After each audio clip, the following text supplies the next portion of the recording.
waa gabaygii Musharax Siciid iyo Khadar Gure wuxuuna u dhacayaa sida tan. Ninka tayga xidhan waa necbaa hadal catoolmooni. Taariikhda waxaan ula noqdaa taxanihiisii. Marna taajirnimo uma dayo iyo tol iyo hayb-haybi. Qofna taako uma raaco aan tacabo sii oole. Nin waliba halkuu taagan yahan uga tallaabaaye. Tuug iyo midkii geesiyaan kala tafniidaaye. Markaasaan odhah taabagala subax tilmaamaaye. Niman baa murtida tiriya aan kuu tafaafulini. Waxba kuuma taro faan yaraan kugula tookhaaye.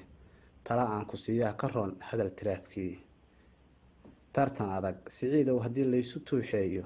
Marna tacab la'aan looma helo taas dhalaal badane. Taabco iyo sinsaaraba rag baa laysu tegayaa. Taabco iyo sinsaaraba rag baa laysu tegayaaye. Waa inaad odhah taama iyo tiro leedahay. Soomaali waa tiro yaroo tuur ku wada noole. Qaar baa wax kala toocsado lagu tilmaamaayo. Waa inaad tusmaysaa xaqa lagu tanaadaayo. Tuhun baa shacbiga lagu dhex furay tan iyo waagii intii tamar yar weereeya oo tuba xuquuqdooda.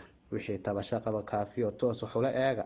30 dagaal gaadhay baa taagan oo shidane. Dhiigii intaa tibiq lahaa waa tifleeyahay. Waxa dagalkan tiraanyo baday toocsi iyo haybe. Waa inaad tifnaysaan waxay nagu tallaaleen.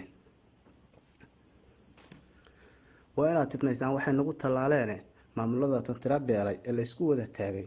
Waa inaad dastuurka iyo sharciga dib uga tuurtaan. 70 odayadan jira tiraba meel joogto ee toobadii seegay miiriyaha taagan. Taladaada waa inaana iman waad ka tuurtaaye. 3 talame ee sharciga toobiyaha seejay. Ku taagtaagso waayadanba waa tamar xumaayeen. Dhalinyaradan taariikhda sida catiicaysa. Mashaariic u wada taabgasho nabad u teeleeya.